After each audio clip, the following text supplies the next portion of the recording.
Alors, aujourd'hui, nous poursuivons un chapitre commencé précédemment, le chapitre 10 sur le repérage. Nous avions vu donc précédemment le repérage sur un axe, puis le repérage dans le plan. Aujourd'hui, on va ajouter quelques éléments à ce chapitre. Donc là, nous faisons une petite présentation d'introduction des nouvelles notions. Donc il n'y a rien à noter. On imagine que vous avez eu deux notes, un 8, un 14, et puis ces notes, on va les représenter sur un axe gradué. Donc on va placer le nombre 8, on va placer le nombre 14. Donc il faut bien comprendre que quand on fait ça, on donne une réalité géométrique aux deux notes que vous avez obtenues. C'est-à-dire que ici on a placé géométriquement un point A, un point B, et donc que 8 est l'abscisse de A, 14 est l'abscisse de B. Je peux l'écrire. L'abscisse de A, c'est 8. L'abscisse de B, c'est 14. Maintenant, on s'intéresse à votre moyenne. La moyenne de vos deux notes. Où va-t-elle être placée sur l'axe gradué? Naturellement, nous allons placer cette moyenne au milieu du segment AB. Je vais donner un nom à ce milieu. Je vais l'appeler I. Et ce milieu, sur l'axe gradué, aura une abscisse. Et justement, l'abscisse est un nombre, et ce ne sera pas n'importe quel nombre. Cette abscisse de I, ce sera la moyenne de vos deux notes. Donc, l'abscisse de I, ce sera la moyenne.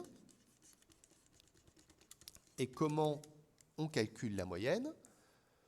On prend les deux notes, à savoir 8 et 14, on les additionne et on divise par le nombre de notes obtenues, à savoir 2. Qu'est-ce que ça veut dire en termes de formule? Le nombre 8, c'est l'abscisse de A.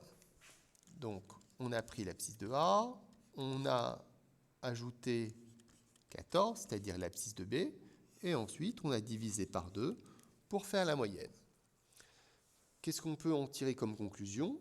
On peut en tirer comme conclusion que quand on veut calculer l'abscisse du milieu d'un segment, pour calculer xi, on doit additionner les abscisses des extrémités et diviser par 2. C'est-à-dire on doit réaliser la moyenne des abscisses des extrémités du segment.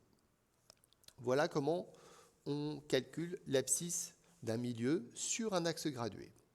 Alors nous, on veut faire la même chose, mais dans le plan. La différence dans le plan, c'est au lieu d'avoir un seul axe, on en aura deux, l'axe des abscisses et l'axe des ordonnées. Donc ce qu'on vient de faire, c'est-à-dire faire la moyenne, on devra le faire deux fois, une fois pour la première coordonnée qui s'appelle l'abscisse, et une seconde fois pour la deuxième coordonnée qui s'appelle donc l'ordonnée. Donc pour la formule de la moyenne, mettez-la bien en valeur. On fera la moyenne des abscisses d'une part, la moyenne des ordonnées d'autre part.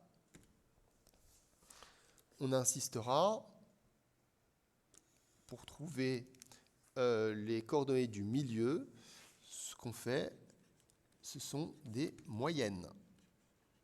Donc plus que la formule, le fait d'ajouter, de diviser par 2, retenez bien que c'est une moyenne, parce qu'on verra d'autres formules pour calculer d'autres choses un petit peu plus tard, et il ne faudra pas mélanger toutes les formules. Il est très important d'associer l'idée de milieu à l'idée de moyenne. Vous savez calculer une moyenne. Si vous apprenez que pour trouver les coordonnées d'un milieu, il faut faire des moyennes, vous connaîtrez toujours cette formule.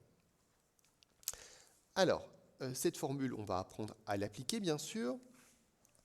On vous demande, dans l'exemple 1, de trouver les coordonnées du milieu de BD. Alors, d'après la formule qu'on a vue, pour trouver les coordonnées du milieu d'un segment, on a besoin de faire la moyenne des abscisses des extrémités. Donc ici, on va aller chercher les coordonnées de B et D. Pour l'instant, on s'intéresse uniquement aux abscisses. L'abscisse de B, je la trouve là, c'est 5. L'abscisse de D, je la trouve là, c'est moins 3. Je vais donc, avec ce code couleur, en utilisant la même couleur que celle qui m'a permis de mettre en valeur ces deux abscisses, je vais écrire 5 plus moins 3 divisé par 2. On fait la moyenne des deux coordonnées. Vous noterez que on a utilisé un nombre négatif, moins 3, et que pour faciliter la lecture, on a l'habitude de mettre les nombres négatifs entre parenthèses chaque fois que c'est nécessaire. On va calculer d'autre part l'ordonnée du milieu, et pour ça, on a besoin, ici dans la formule, de l'ordonnée de chacun des deux points. L'ordonnée de B, 0, l'ordonnée de D, 1, et on fait la moyenne de ces deux nombres. 0 plus 1 divisé par 2. Et donc, on va trouver ainsi les coordonnées du point I. 5 plus moins 3, on trouve 2, divisé par 2, ça fait 1.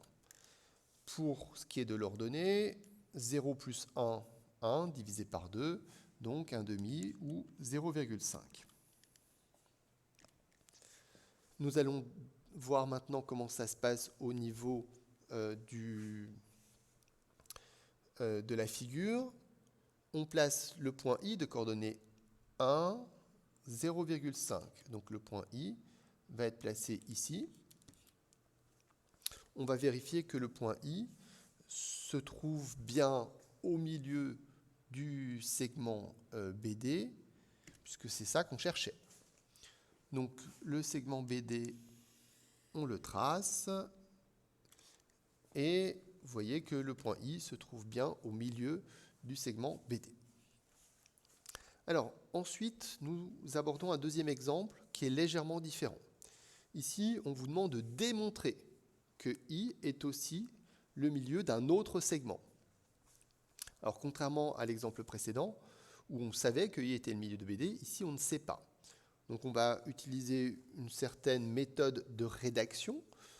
Pour appliquer la formule, c'est plus pratique de donner un nom au milieu du segment, et pour l'instant, on ne sait pas que ce point peut s'appeler I. Donc on va donner un nom, on va l'appeler J, le milieu de GH, puis après, une fois qu'on aura trouvé les coordonnées de J, du milieu de GH, on se demandera est-ce que c'est bien le point I. On procède donc de la même façon pour le calcul des coordonnées du milieu.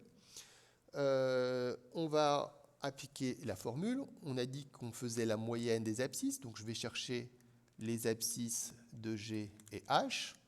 Donc, moins 1 plus 3 divisé par 2.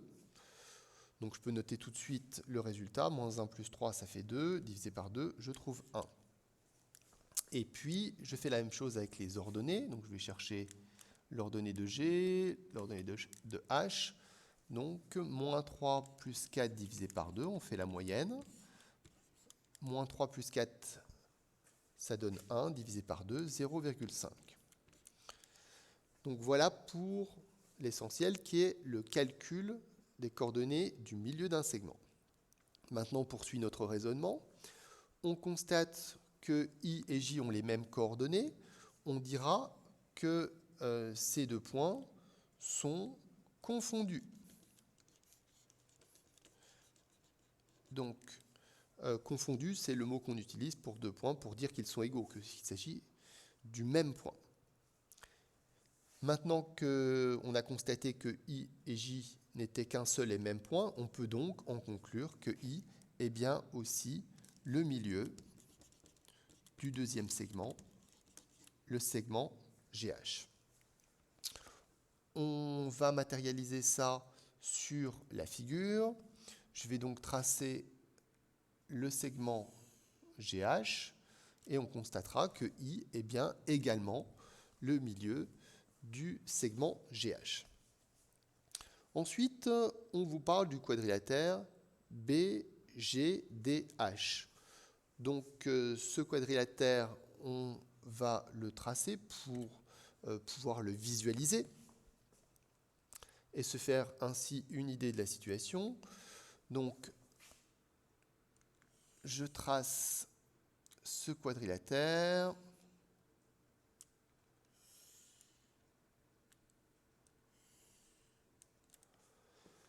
Donc, ce quadrilatère, on vous demande de dire ce que c'est. Ce quadrilatère, il ressemble à un rectangle, il ressemble à un parallélogramme. On va voir ce qu'on est capable de démontrer pour l'instant. Alors, ce qu'on sait pour l'instant, c'est que le point I, c'est le milieu de GH et c'est le milieu de BD. Il se trouve que les deux segments matérialisés ici en rouge sont les diagonales de ce quadrilatère. On connaît une propriété qui nous dit que si un quadrilatère a des diagonales qui se coupent en leur milieu, alors ce quadrilatère est un parallélogramme. C'est ce que nous allons pouvoir conclure ici. Les diagonales du quadrilatère BGDH se coupent en leur milieu.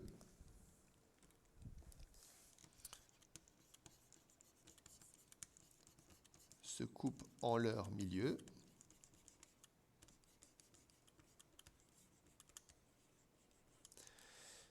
BGDH est donc un parallélogramme.